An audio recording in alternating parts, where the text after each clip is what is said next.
دیہاتی اور شہری زندگی۔ شہری زندگی اور دیہاتی زندگی کے روشن پہلو بھی ہیں اور تاریک بھی۔ دیہاتی زندگی کی اپنی خصوصیات ہیں اور شہری زندگی کی اپنی خصوصیات ہیں۔ پاکستان کی 70% آبادی دیہات میں رہتی ہے، جبکہ 30% لوگ شہروں میں رہتے ہیں۔ دیہاتی اور شہری لوگوں کا ماحول اور ان کا رہن سہن ایک دوسرے سے مختلف ہوتا ہے اور دونوں کے مسائل بھی الگ الگ ہیں۔ دیہات میں حسن فطرت کی فراوانی ہوتی ہے۔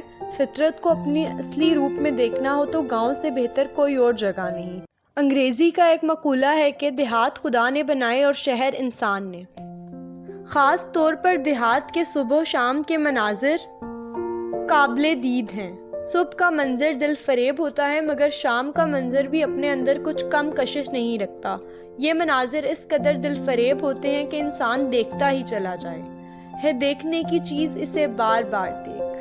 لہلہاتے ہوئے کھیت، ہرے بھرے سایہ دار درخت، کھلی فضا اور تازہ ہوا گاؤں والوں کے لیے قدرت کا بہت بڑا عطیہ ہے۔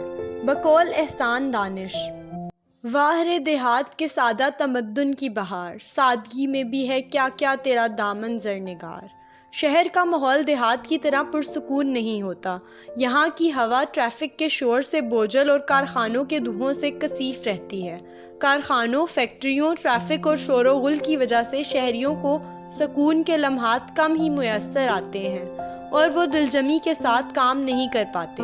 بقول خوشی محمد ناظر، ہے شہر میں غل اور شور بہت اور حرص و ہوا کا زور بہت۔ دیہات کا ماحول بہت پرسکون ہوتا ہے، یہ خداداد چیز ہے۔ شہر کے لوگ شہر کی ہنگامہ پرور زندگی سے اکتا کر سکون قلب کی تلاش میں بالعموم دیہات کا رخ کرتے ہیں۔ بقول علامہ اقبال، شورش سے بھاگتا ہوں دل ڈھونڈتا ہے میرا، ایسا سکوت جس پر تقریر بھی فدا ہو۔ دیہات کا ماحول صاف ستھرا اور صحت مندانہ ہوتا ہے۔ دیہاتی لوگ کھلی فضا اور سادہ مکانات میں رہتے ہیں، محنت مشقت کرتے ہیں، تازہ ہوا اور خالص غذا کھاتے ہیں۔ یہی وجہ ہے کہ وہ شہری لوگوں کی نسبت زیادہ توانا اور صحت مند ہوتے ہیں۔ کسی کو بلڈ پریشر کی بیماری نہیں، نہ کوئی شوگر کا مریض ہوتا ہے۔ شہروں میں رہائش کا مسئلہ بہت سنگین ہوتا ہے۔ آبادی کے لحاظ سے مناسب رہائشی سہولتوں کا فقدان ہوتا ہے۔ کرائے پر مکان ملنا بہت مشکل ہوتا ہے اور اکثر لوگ تنگ و تاریک اور غلیظ مکانوں میں رہتے ہیں، جس سے ان کی صحت پر بہت برا اثر پڑتا ہے۔ علاوہ ازیں بڑھتی ہوئی آبادی کے باعث پینے کے پانی، تعلیمی اور طبی سہولتوں کی کمی جیسے مسائل کا سامنا ہوتا ہے۔ دیہاتی لوگ بہت سادہ اور مخلص ہوتے ہیں۔ ان کی زندگی میں تکلف، بناوٹ، ریاکاری، مکر و فریب اور دکھاوا نہیں ہوتا۔ وہ خلوص اور صاف دلی کا پیکر ہوتے ہیں۔ وہ بالکل صاف نیت اور سیدھے سادے ہوتے ہیں۔ شہری لوگ اپنے رہن سہن میں بالعموم تکلف اور نمائش کے زیادہ عادی ہوتے ہیں۔ وہ اپنی حیثیت سے بڑھ کر خود کو بڑھا چڑھا کر پیش کرتے ہیں، جس کے نتیجے میں ان کی ضروریات زندگی بے تحاشا بڑھ جاتی ہیں اور یہی چیز ان کے سکون قلب کو غارت کر کے رکھ دیتی ہے۔ اے ذوق تکلف میں ہے تکلیف سراسر، اچھے ہیں جو لوگ تکلف نہیں کرتے۔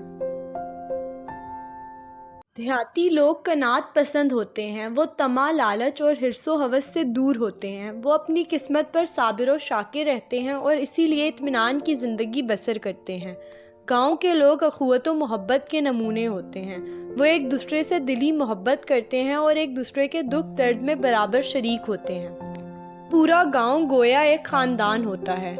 گاؤں کی زندگی میں ایک شخص کے غم کو سب کا غم اور ایک شخص کی خوشی کو سب کی خوشی سمجھا جاتا ہے۔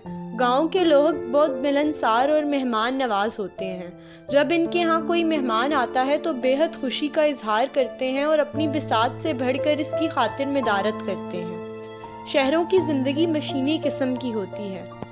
عجب نفسا نفسی کا عالم ہوتا ہے۔ یہاں باہمی ہمدردی اور ایک دوسرے کے دکھ کا احساس کم ہی ہوتا ہے۔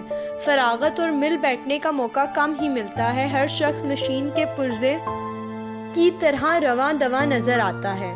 بیکن کا کہنا بجا ہے کہ جتنا بڑا شہر ہو اتنی ہی بڑی تنہائی ہوتی ہے۔ دیہاتی لوگ سستی اور کاہلی سے کوسوں دور ہوتے ہیں۔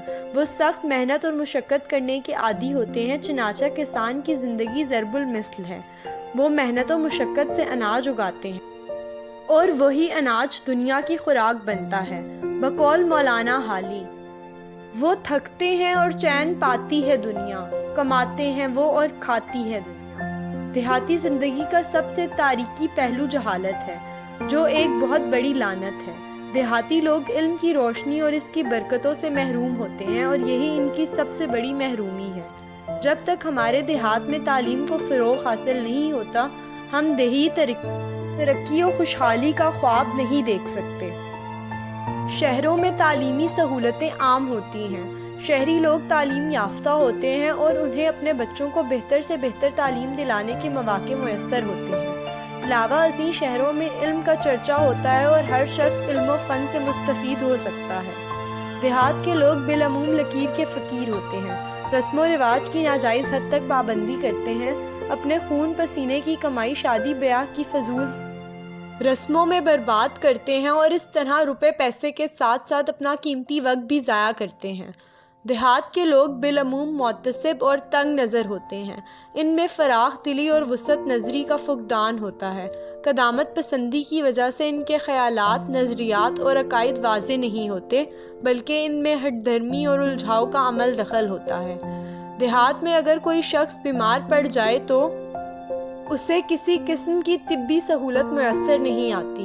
دیہاتی لوگ اکثر اپنی بیماری کا علاج ٹوٹکوں سے کرتے ہیں، اور خاص طور پر کسی سنگین قسم کی بیماری میں تو مریض ایڑیاں رگڑ رگڑ کر مر جاتا ہے اور وہ اسے تقدیر کے سر تھوپ دیتے ہیں۔ شہروں میں عام ضروریات زندگی بآسانی دستیاب ہوتی ہیں اور ہر شخص روزمرہ کی ضروریات اور زندگی کی عام سہولتوں سے بہرہور ہو سکتا ہے، اور اس طرح وہ اپنی زندگی زیادہ پرسکون اور آرام دہ بنا سکتا ہے۔ بیماری کی صورت میں شہروں میں طبی سہولتیں عام ہوتی ہیں، یہاں اچھے سے اچھے ڈاکٹر اور حکیم میسر آ جاتے ہیں، اور پھر اسپتالوں اور شفا خانوں کی سہولت بھی میسر ہوتی ہے۔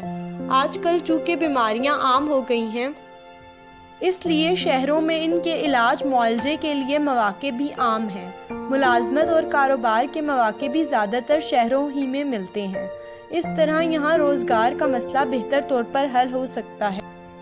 اس سے لوگوں کا معیار زندگی بلند ہوتا ہے۔ ذرائع آمد و رفت کی سہولت میسر نہ ہونے کے باعث دیہات بالعموم شہروں سے کٹے ہوئے ہوتے ہیں۔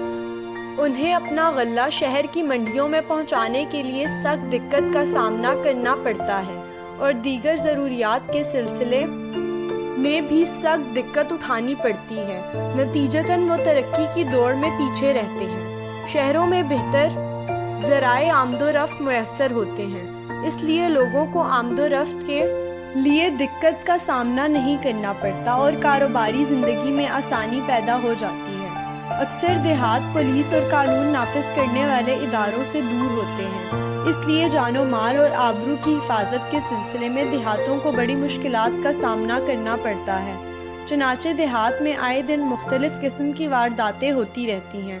چونکہ شہروں میں پولیس اور قانون نافذ کرنے والے دیگر اداروں کا بہتر انتظام ہوتا ہے، اس لیے لوگ جان، مال اور آبرو کے تحفظ کے بارے میں فکر مند نہیں ہوتے۔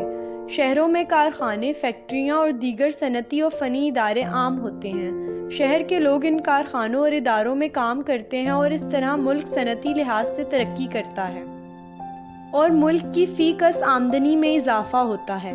شہروں میں مختلف قسم کی تفریحی سہولتیں مثلاً cinema, radio, T V, park اور باغات عام ہوتے ہیں، اور لوگ جب کام سے اکتا جاتے ہیں تو ان تفریحات سے اپنا دل بہلا سکتے ہیں اور غم زندگی سے کافی حد تک نجات حاصل کر لیتے ہیں۔ آج کی دنیا نہایت تیزی سے ترقی کے مراحل طے کر رہی ہے۔ شہر کے لوگ رفتار زمانہ کے ساتھ دیتے ہوئے ترقی کی اس دوڑ میں شریک رہتے ہیں۔ اس طرح انفرادی اور اجتماعی ترقی کے لیے نئے راستے کھلتے ہیں۔